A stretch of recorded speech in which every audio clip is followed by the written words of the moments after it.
All right, everybody. Normally, there's a quick rundown when I start. This is what we're going to talk about. This is what we're going to get to. There's no need for that today. We're going to talk about the MLB trade deadline, and that's it. So, I'll talk about everybody really quick, and then I'm going to get to my team, and then the Mets. And I'm not going to hold back. I'm going to do my best not to curse because I don't like to do that on this podcast. But if I do, I apologize because that's the kind of level of anger that I have and frustration that I have and emotion that may pour out of me. So, kids, if you watch this, I have children. Sorry to my mother, to my wife. I'll just apologize across the board. Pardon my French if it happens. All right, let's get these out of the way. I'll start with the big one. Zack Greinke, slightly surprising, gets dealt to the Astros. Now, Zack Greinke, 1 year can give you Cy Young stuff, like when he was on the Royals. Another year, maybe he's just middle-of-the-road type pitcher. But overall, having a very good season and a very good career. Don't know that he's on a Hall of Fame pace, but he's heading somewhere in that trajectory. All right, so he's on the Astros now. See, what makes that so valuable for them is that he's their third best pitcher now. Yeah, so that makes him super valuable. Whether he's an ace or not, most teams would call him an ace if they had him. He's their third best pitcher.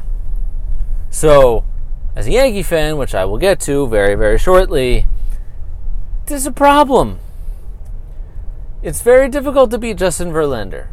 But if that's all you have to get through in the postseason, all right, I'll live with it. I'll deal with it. I'll figure it out. If my team is better than yours, and the only weapon you really have, the only ace in the hole you have is Justin Verlander, maybe I could figure it out. That's why the Dodgers have been beatable when Justin Verlander was watching a truck block the entire road. And I meant to say Clayton Kershaw was the only ace that they had. Now I'm in the middle of the road, and this is not the place that you want to be. Good God, what's happening here? Bad place to be for me right now. My apologies to the podcast, and it's a good time to tell you that this is the Dave Talk Sports podcast, and I'm about to drive on a sidewalk here in Manhattan, and that may add to the frustration, but as long as the car doesn't hit me as I'm sitting in the intersection exactly where I'm not supposed to be, maybe I'll be all right. Dave Talk Sports Podcast, episode number 31. You can find me on YouTube. This is my YouTube channel, Dave Talk Sports. I'm talking fast today because I got a lot to squeeze in and a lot of emotion to let go. You can also find me on Twitter at Dave Ettinger2. We'll get to the rest of that crap later on. So, Greinke to the Astros. Scooter Gennett, he gets traded. He goes to, I forgot where he went already. He went to the Giants. All right. Shane Green, Mark Melancon, two closers / former closers going to the Braves. I wrote some of these down, to be perfectly honest with you, because I can't remember them all. Nicholas Castellanos went to the Cubs from the Tigers. There's been more deals. You know the Trevor Bauer deal with Yasiel Puig. You know those deals. There have been some smaller trades that happened, and that's that. The rest of this is about trades that didn't happen. And that's why I'm so frustrated. So, I hope you stuck in this long to get to me in a glass case of emotion. So let's start with my team, the New York Yankees. All right, let me preface this really quick with the New York Yankees, and these are all facts. The New York Yankees have the second best record in Major League Baseball. Slight winning percentage above the Astros, so they basically have the same record. One more win, one less loss. It's right, it's right there. And the Dodgers have the best record in all of baseball.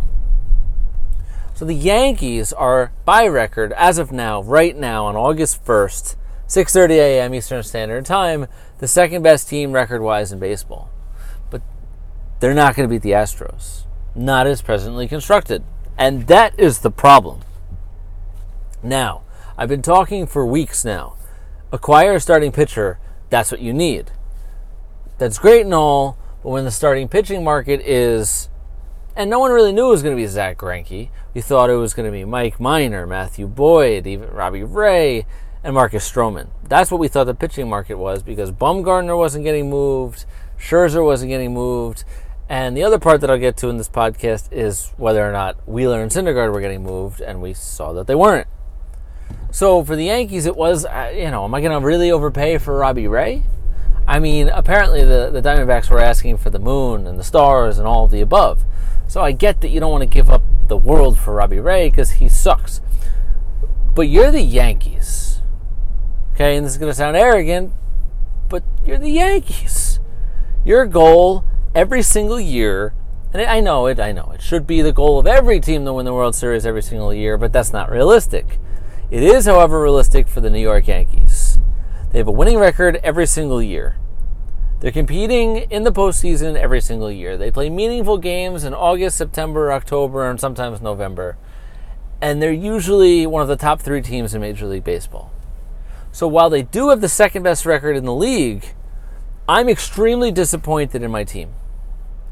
Because this is a window that even for the Yankees can close after this year or next year. If the pitching staff never gets right, if some of these young stars don't turn into what you thought they were going to be, like Andujar never gets healthy consistently, like Didi Gregorius decides I want to get paid somewhere else, things can change overnight.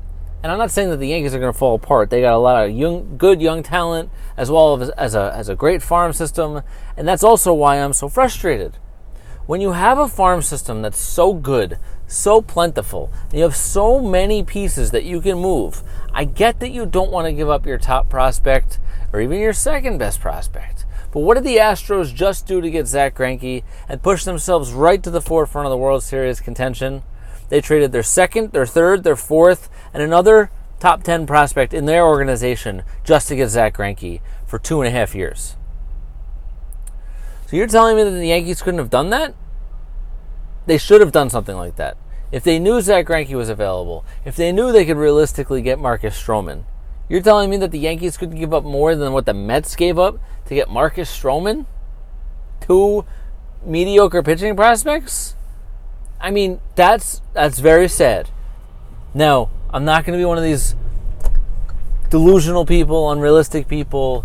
I'm not going to kill Brian Cashman. Brian Cashman is one of the best general managers not named Theo Epstein in all of baseball. World Series on his track record. But, and this is also going to sound arrogant, the Yankees only have 1 World Series in the last 19 years. I know, that sounds arrogant, but that's also part of the point. The Yankees are supposed to win World Series more often than that. So the fact that it's been, and I know other teams will complain and, try and be the Mets and haven't won since 86, and try being all these teams that have never won and haven't won in forever. I get it. But when you're that competitive and are willing to spend this much money and have this good of a farm system, and you have the second best record in baseball, and you're consistently one of the best teams in the league, you should win World Series more often than once every 20 years. So, the fact that the team record is so good, the offense is so good, without Severino, without Betances, with the pitching staff pitching like absolute crap, just piles of shit. Again, excuse my French, that's how bad this pitching staff has been, and despite that, the Yankees still have the second best record in baseball. If you add 1 legit arm to the starting rotation, or even bolster your bullpen even more than it already is, with like the arms that I just mentioned that moved to the Braves, if you add Shane Green and Mark Melancon to the Yankees, then you have that many more pitchers who can take down other teams in the postseason and make a run at the World Series. And again, if you don't have to add Stroman and Greinke and one of the Mets starters, because I don't think the Mets and the Yankees were ever going to trade with each other. But you had to have done something. So the fact that the Yankees did nothing, 1, drives me nuts, makes me very upset, agitated, and frankly worried. Not worried that they're not going to finish with a top 3 record in baseball. That's almost a lock right now. They're going to win the American League East, one of the best divisions, if not the best division in all of sports. But you can't win the World Series. You can't win the World Series this way unless Hap, Tanaka, CeCe, who's 100 and on the IL. Severino comes back. Paxton, all these guys have to somehow figure it out overnight. Turn into a pumpkin, turn back to a starting pitcher, do something. Do a magical spell, play with a Ouija board, do something ridiculous. Get some voodoo dolls for the Astros pitchers. Do something that's going to have them magically just figure out how to pitch overnight again. Because the way the starting staff is presently constructed, you are not winning the World Series. You're not beating the Astros if you have to play them. Now, if you get really, really, really lucky and somebody else beats the Astros, okay, fine. Then maybe you can sneak by somebody else. Maybe you can figure that out. I don't know. But as of now, as good as they are, as good as their record is, they are not, as presently constructed, suitable to win the World Series. Plain, simple, done, end of story. I apologize for the profanity. Now, I'm not going to get all that more calm, but we're going to move from the Bronx to Queens. We're going to talk to the Mets. Now, maybe I can bring some more joy into my day. Let me preface this with, I know that the Mets have won 6 games in a row. I know that the confidence is building, and confidence is a big part of winning. You could take the same exact roster for 2 months straight, and if the team is losing, that's going to build on itself like a snowball into an avalanche. But if you're winning, that could also build in the same way, but in the positive direction, with confidence. When you're confident, as an individual, as a team, you can do amazing things, even though you're the same exact person you were yesterday. So I get that. And I get that Brody Van Wagenen, ass clown that he is. I get that he's sticking by what he said. This team is built to win. Come get us, National League East. We're going to be one of the best teams in baseball. We're going to compete for a World Series. No, you're not. You could win 6 more games in a row. You're still not competing for a World Series. I've been saying this for weeks also. I hate to keep using the term, but read the freaking room. I work in sports, okay? I work at a radio station where WFAN is and CBS Sports Radio Network is. They're in the same exact place, on the same exact floor. Studios are literally 10 feet apart from each other. I work with people who talk about sports for a living. Work in the newsroom there, talk about sports for a living. And I've never seen a more delusional bunch of people than Mets fans. It doesn't just go with the people who work at the radio station. It also goes with my friends, my family, people that I love and adore. You know, one of my oldest friends in the world. His name is Michael. I love this guy. All right, he's a brother. He's an actual brother for me. He's a moron. They win 6 games, and this was before they won 6 games. I saw this guy a couple weeks ago. He's a very smart guy. He knows his sports. He doesn't work in sports. He used to actually co-host a show. I used to do a show at my college radio station. He used to come in and co-host every now and then. I'd make a fool out of him, whatever, and show him the ropes, but he's a smart enough guy that he could carry a tune. He thinks this team can make the playoffs. You know how I know he knows he thinks this? He made a bet with me. Not for bananas, not for anything else. $20. It's only $20. It's more of a pride thing. More of a principle, but it's not a principle thing. If it was a real bet, it would be a couple $100. It's $20. And he bet me that the Mets are going to make the playoffs. Now, he also bet the same $20 that the Yankees wouldn't go to the World Series, and that's because he hates the Yankees more than he likes his own team. Now, I liked that bet when I made it a couple weeks ago. I don't like it today, as I already mentioned, because the Astros are now going to the World Series, assuming health. Back to the Mets. The Mets make a move. They get Marcus Stroman. Okay, again, You get Marcus Stroman. I've talked about it. You get him for next to nothing. So that part's fine. But you only have him for a year and a half. If he doesn't re-sign, what was it all for? You continue to trade picks away. And you don't make any more moves? All right, so this is Brodie Van Wagenen, assuming he's making all the decisions, saying, I'm a little too scared to make all the moves and put all my eggs in the I'm a buyer, we're going to win basket. Because there's part of him that says, well, I still got to chase and catch every team in the National League Central that's a hell of a lot better than me. Cubs? Who are we talking about? Cubs, Cardinals, and I forgot what I was talking about for a second. Paying attention to the road here on the Dave Talk Sports podcast, episode number 31. Cubs, Cardinals, Brewers, all these teams way better than the Mets, all going to make the playoffs most likely. I guess the Phillies could get hot, not because they got Jason Vargas, but I guess they could get hot and make a run. I don't know that any of the teams out west that are not chasing the Dodgers and chasing a wild card, I don't think they're realistic. But I don't think you're catching any of the teams in the National League Central.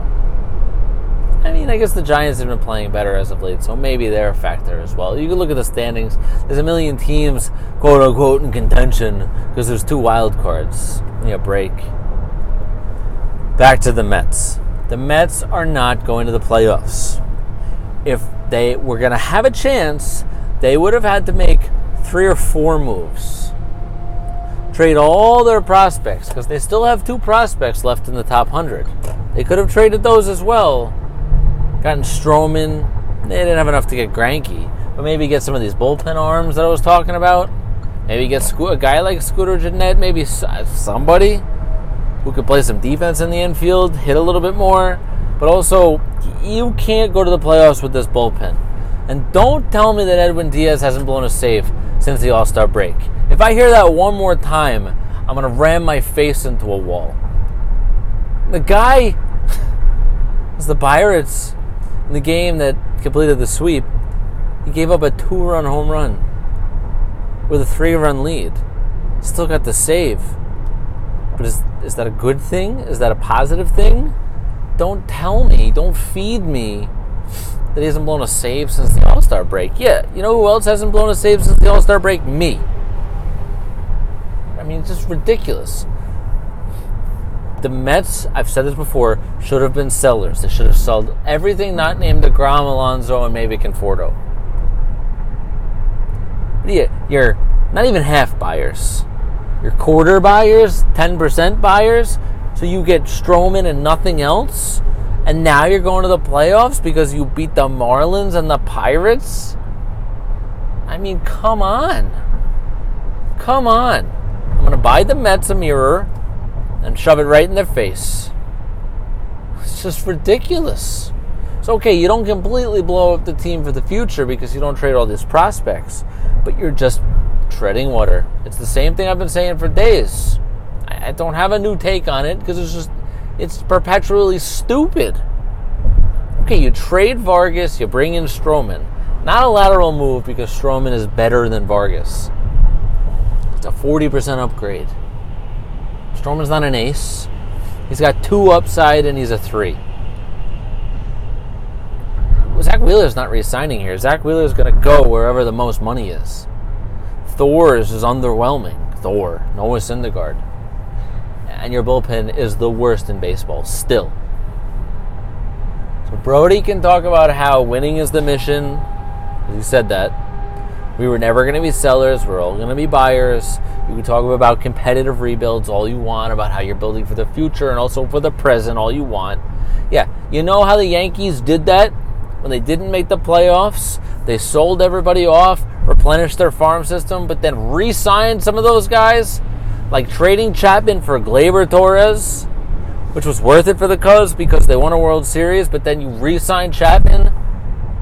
So you did everything you had to do in a span of a year to rebuild but still stay competitive. I mean, the year they missed the playoffs, they were still over 500. They were still a good team.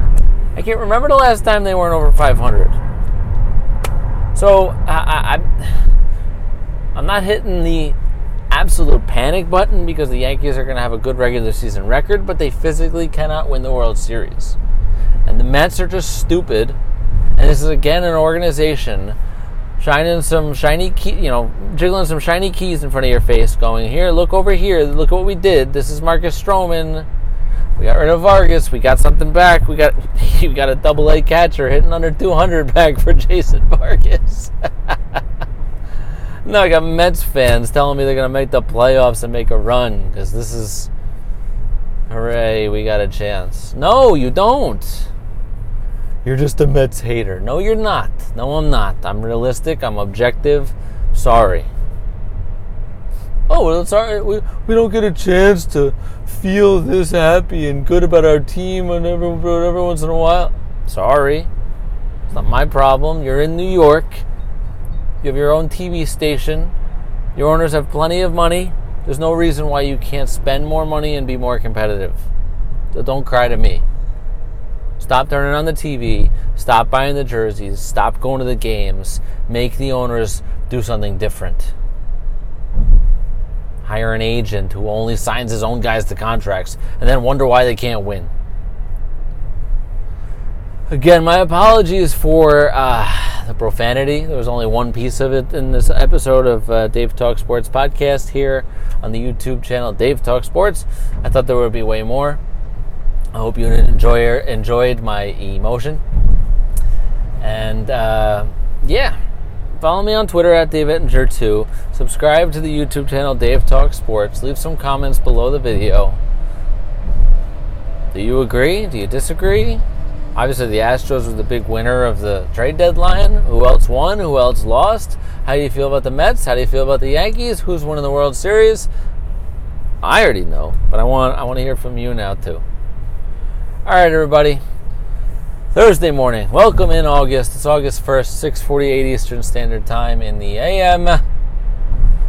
Till tomorrow. Or maybe I'll be more calm. See you. I missed the button again. Sorry.